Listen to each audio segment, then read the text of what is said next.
वारंवार मुदतवाढ देऊन सुद्धा राज्यातील अनेक शिधापत्रिकाधारकांनी अद्याप सुद्धा आपली केवायसी पूर्ण केली नसल्याने त्यांचं धान्य बंद होण्याची शक्यता आहे।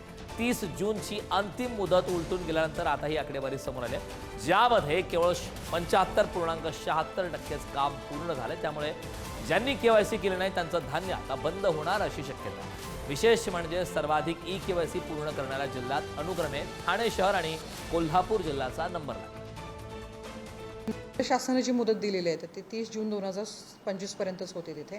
त्यामुळे ज्या लाभार्थ्यांचं ई केवायसी झालेलं नाहीये तर त्याची अजून आता ई केवायसी आपल्याला करता येणार नाही, परंतु आपण त्याची जी माहिती आहे ही आपण जे स्थानिक स्तरावर आपले जे अधिकारी आहेत आणि रेशन धान्य दुकानदार आहेत त्यांच्याकडून आपण ती गोळा करतोय। आता गोळा करत असताना परत मी जे सांगितलं ते 3-4 कॅटेगरीज आहेत, त्याच्यामध्ये आपण ते करतोय।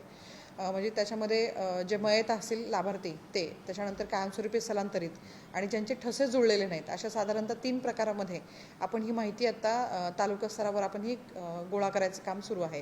त्यामध्ये काही थोड्या तांत्रिक अडचणी आहेत। त्यामध्ये जे ई केवायसी करत असताना जे शारीरिक कष्टाचे काम केलेले लोक आहेत, उदाहरणार्थ पेंटिंग काम, सुतार काम, गवंडी काम, वयोवृद्ध लोक आहेत, लहान मुलं आहेत, ह्यांच्या ई केवायसी मध्ये थोडी अडचण येत आहे।